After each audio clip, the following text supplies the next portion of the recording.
Carissimi tutti, Sawa Bona, le docteur Rondo depuis le château de Monteriggioni. Parlons aujourd'hui des pépinières de Poufias. Vous savez tous ce qu'est une pépinière, mais juste au cas où, je vais quand même en présenter une définition. Elle est tirée du Larousse, le lien dans la description.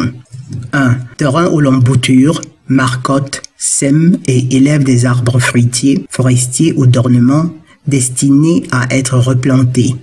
2. Entreprise où l'on effectue ces opérations. 3. Établissement, région, qui produit un grand nombre de personnes propres à un état, à une profession déterminée.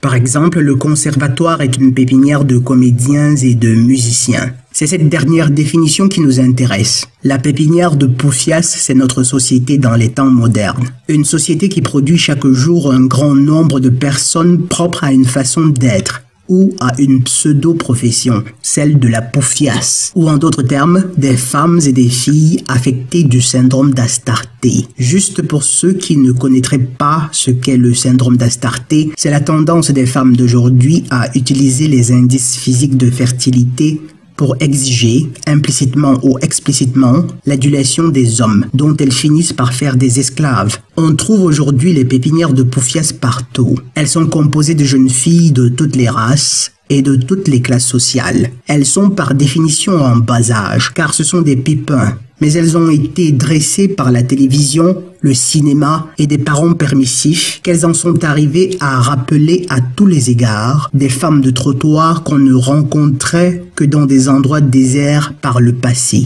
Du fait de leur jeune âge, ces filles sont au pic de leur fertilité. Les nichons sont tonifiés, la peau est lisse et les fessiers sont des gisements suspendus de masse charnelle vibratoire que des leggings savamment pernicieux savent si bien mettre en valeur et surtout en vue. En elle, on peut encore percevoir l'ombre d'une innocence qui petit à petit s'estompe pour laisser la place à la perfidie, à la promiscuité, à la poufiasserie.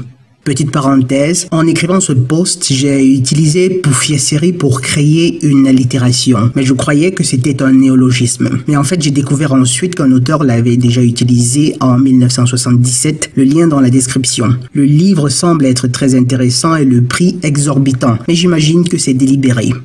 Lorsque vous remettez en question cette façon de se vêtir qui n'a rien de noble, elles accusent les températures élevées de l'été. Quoi qu'il y en ait quand même qui réussissent à braver le froid de l'hiver pour avoir leur dose d'attention. La chaleur serait donc le motif pour lequel elles s'habillent ainsi. Pourtant, à côté d'elles, il y a des mâles qui ressentent tout autant la chaleur qu'elles. Mais eux, ils sont presque toujours décemment vêtus. Pour celles qui ont un peu plus de neurones, elles affirment qu'elles sont libres de faire de leur corps ce qu'elles veulent et que c'en est fini de l'oppression patriarcale. Dans un monde où les hommes ont toujours trimé pour leur famille, elles parlent d'une oppression patriarcale. Dans un monde où les hommes ont toujours sacrifié leur vie pour leur famille, elles osent parler d'oppression patriarcale. D'autres femmes encore affirment qu'en fait, cela plaît bien aux garçons. Et c'est là un argument qui très souvent confond les dits garçons, donnant ainsi aux femelles une bonne issue de secours. Je vais donc m'arrêter un instant sur ce point.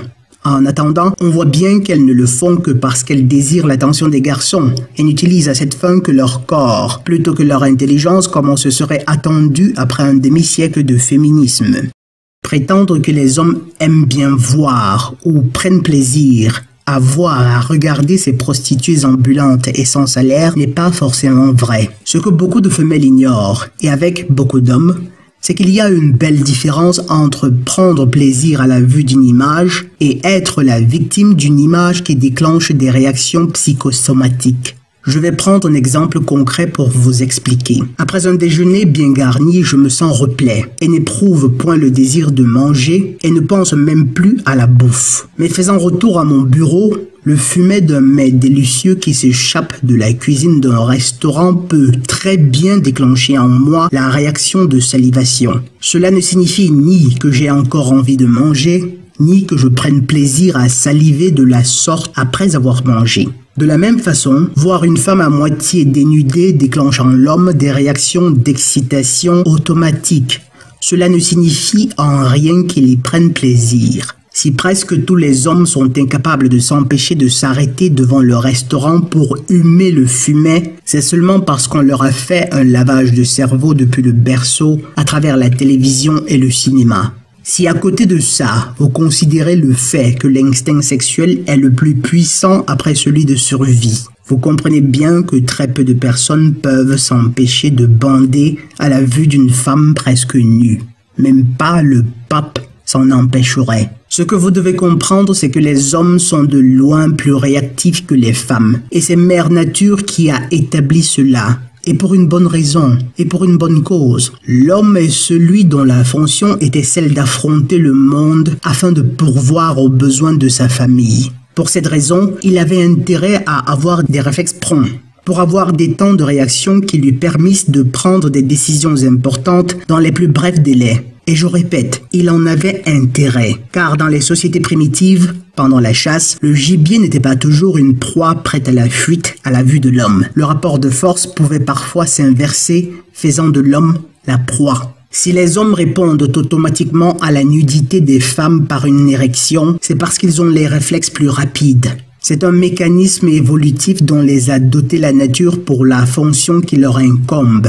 Cela ne signifie pas qu'ils y prennent plaisir. Et si aujourd'hui on a l'impression que c'est le cas, ce n'est que parce que la population masculine mondiale, grâce à Hollywood, est devenue une masse d'érotomanes qui ne pensent qu'au sexe à longueur de journée. C'est impossible que cela leur plaise en réalité, car c'est physiquement et psychologiquement contraire à la tendance naturelle de l'organisme à préserver son équilibre interne. Mais malheureusement, les hommes doivent vivre en perpétuité au milieu de pépinières de poufias qui ne se font aucun scrupule à exposer leur corps comme si elles ne se définissaient que par leur capacité sexuelle, qui en fait ne sont que des indices de fertilité et absolument rien d'autre. Quelquefois, ils sont même simplement le résultat de la chirurgie esthétique.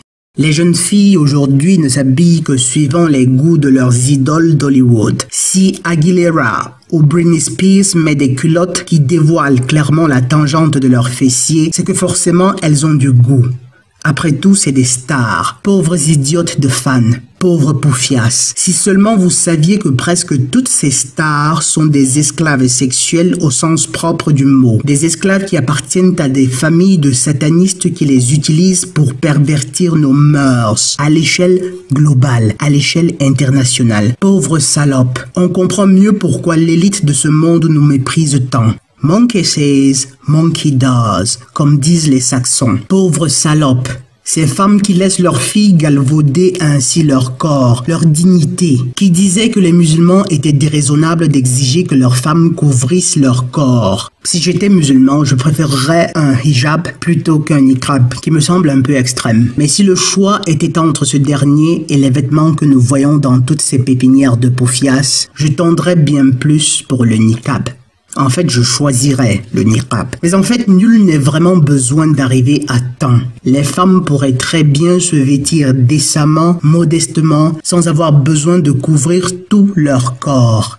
Et vous les pères, votre épouse vous a-t-elle à ce point émasculé que vous ne trouvez pas la force d'éduquer vos filles, de leur faire comprendre petit à petit qu'elles n'ont pas besoin de faire comme leurs amis, qu'en fait, elles devraient se concentrer sur leur capacité mentale, sur leur intellect, ce qui en réalité était l'un des buts du féminisme, le seul qui soit légitime. Mais combien de femmes, combien de filles donnent-elles la priorité à leur intellect par besoin d'égalité?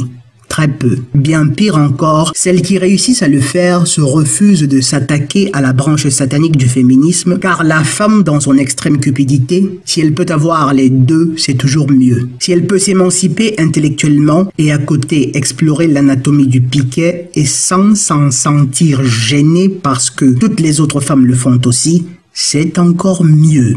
Mes chers amis, mes chers hommes, la société est devenue aujourd'hui un grand set pornographique où les actrices principales sont des femmes souffrant du syndrome d'Astarté. De cette façon, le prince de ce monde fait d'une pierre deux coups. Les femmes dégradent leurs mœurs et par la même occasion distraient les hommes qui non seulement perdent leur entrain à poursuivre leurs objectifs, parce qu'abruti par les corps de femmes, mais en plus il s'adonne à tout genre de perversion sexuelle et à des activités les plus avilissantes pour gagner davantage d'argent afin de faire davantage plaisir à toutes ces astartés. Car à force de côtoyer toutes ces pépinières de poufias, le subconscient en prend un terrible coup. Et plus tard, il devient bien difficile de ne pas devenir des obsédés sexuels. Mes chers amis, ressaisissez-vous. Plus le mal prend de l'ampleur dans le monde, et plus il sera nécessaire de comprendre à quel point il urge de lutter pour nous améliorer. Je vous le dis toujours, sur la face de la terre, il y aura toujours de belles femmes. Vous n'avez donc pas d'excuse pour permettre que toutes ces pépinières de poufias vous entraînent dans leur dégénération. C'est une tâche vraiment pénible, mais possible et indispensable. Un jour, il sera possible de trouver de belles femmes raisonnables, c'est-à-dire disposées à la boucler et à compenser leur manque de vertu en se faisant guider par un homme. Et cela ne pourra passer que par les hommes forts qui auront compris l'importance qu'il y a à dominer son instinct sexuel et à se construire de solides fondations. Des fondations non pas pour mieux servir à un éventuel pépin de poufias devenu Astarté dans toute sa gloire, mais bien pour réaliser votre destinée cosmique. C'était ça le dessein initial, et c'est bien celui qui prévaudra. Voilà, c'est tout pour aujourd'hui. Si c'est ma première vidéo que vous écoutez, je la considère une avant-première. Si c'est la deuxième, je veux encore être magnanime. Mais à partir de la troisième, vous avez le devoir de liker et de vous abonner, et si possible de partager. Enfin, si vous en avez la possibilité et les moyens, un petit don serait le bienvenu. Mais par-dessus tout, rappelez-vous toujours, soit nous souffrons pour nous perfectionner, soit nous souffrons de nos imperfections. Depuis la tour du château de Monteriggioni, je suis le docteur Rondo. Sawabona.